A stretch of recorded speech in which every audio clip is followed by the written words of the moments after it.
We will conclude this class by exploring dysfunctions of sleep and dreaming. Part 1 will focus on sleep disturbances and Part 2 on sleep disorders. The term sleep is used as an umbrella term for sleep and dreaming in this final lecture. We studied sleep need and sleep debt in the first quarter of this class, including acute and chronic sleep restriction and sleep deprivation. We had an entire lecture devoted to these because of their frequency and consequences. In part 1 of this lecture, we will begin by exploring a number of other sleep disturbances. Sleep disturbances are generally less severe than sleep disorders, but can still be unpleasant phenomena for which people often seek advice and/or treatment. It is because of circadian rhythm studies that we covered in our sleep need and sleep debt lecture that researchers have been able to study circadian rhythm disturbances like jet lag, daylight savings time, and other shift work. These sleep disturbances are all affected by the circadian clock located in the brain. Do you remember where the master circadian clock is located? That is in the suprachiasmatic nucleus of the hypothalamus, right? Remember that first, the master circadian clock must be reset in order for it to synchronize all of your peripheral clocks. Thus, it takes a while for the master circadian clock to resynchronize all the peripheral clocks that are controlling the rhythm of your body organs.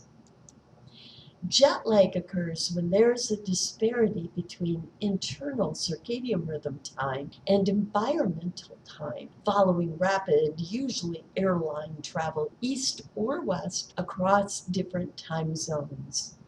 It is caused by conflicting signals coming from the circadian master clock and the environment. The circadian master clock will eventually resync with the environment, but each of the peripheral circadian clocks for various body organs take more time to resync. About 1/3 of people are not much affected by jet lag. For the rest, it can range in severity from mild to strong. Interestingly, morning people, what are they also called in psychology? That would be larks, right? Are more likely to be affected by jet lag than owls or hummingbirds. On average, adaptation at each end takes 1 day for each time zone crossed with westward travel and 1.5 days with eastward travel. But for some people, jet lag can last for weeks. The most common symptoms involve fatigue and sleepiness while awake, yet difficulty getting to sleep after eastward travel and awakening too early after westward travel. Additionally, gastrointestinal problems are frequent because of trying to eat when the body is not biologically prepared for digestion. Although the FDA has not yet approved any medication to treat jet lag, many people have found that using a short-acting sleeping medication can improve their sleep, though they do not improve sleepiness during wakefulness. But remember, the most important note of caution, sleeping pills reduce REM sleep, which is important for cognitive, emotional, and brain health. Most studies show that tolerance and dependence can happen quickly.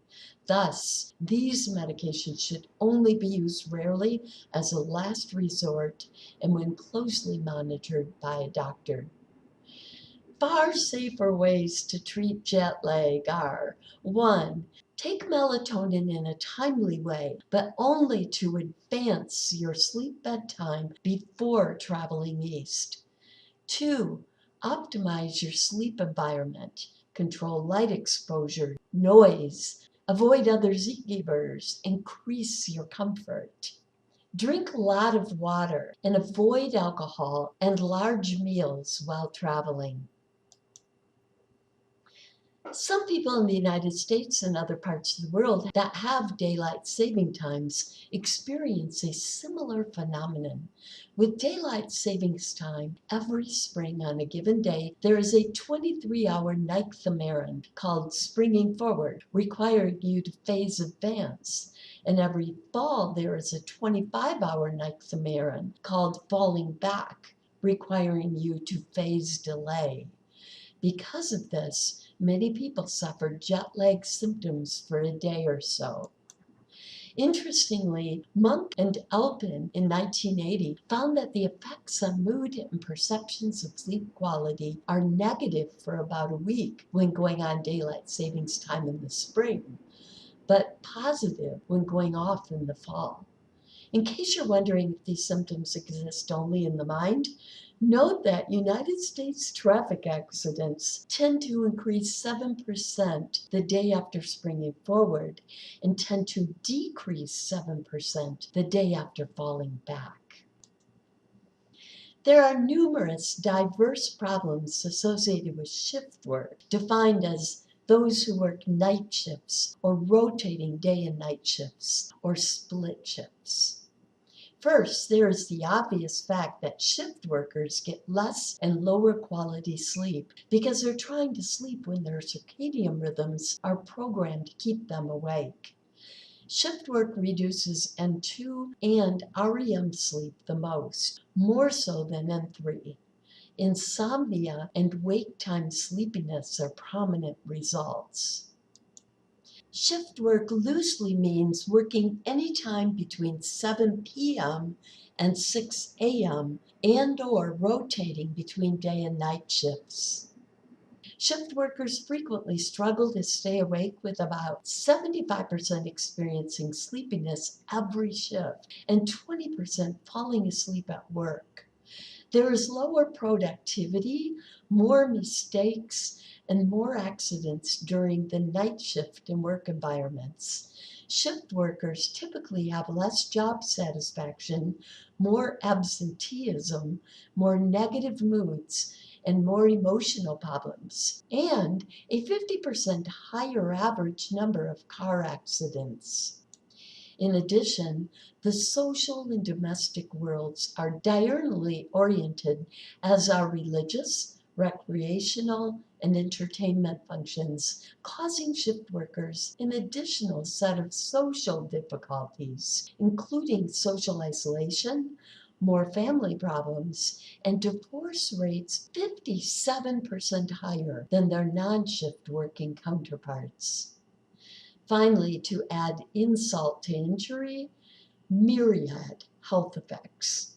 Shift workers have higher incidence of sleep disorders, stomach and intestinal problems, cardiovascular illnesses, and cancer. They also have higher mortality rates. In our next segment, we will begin exploring parasomnias.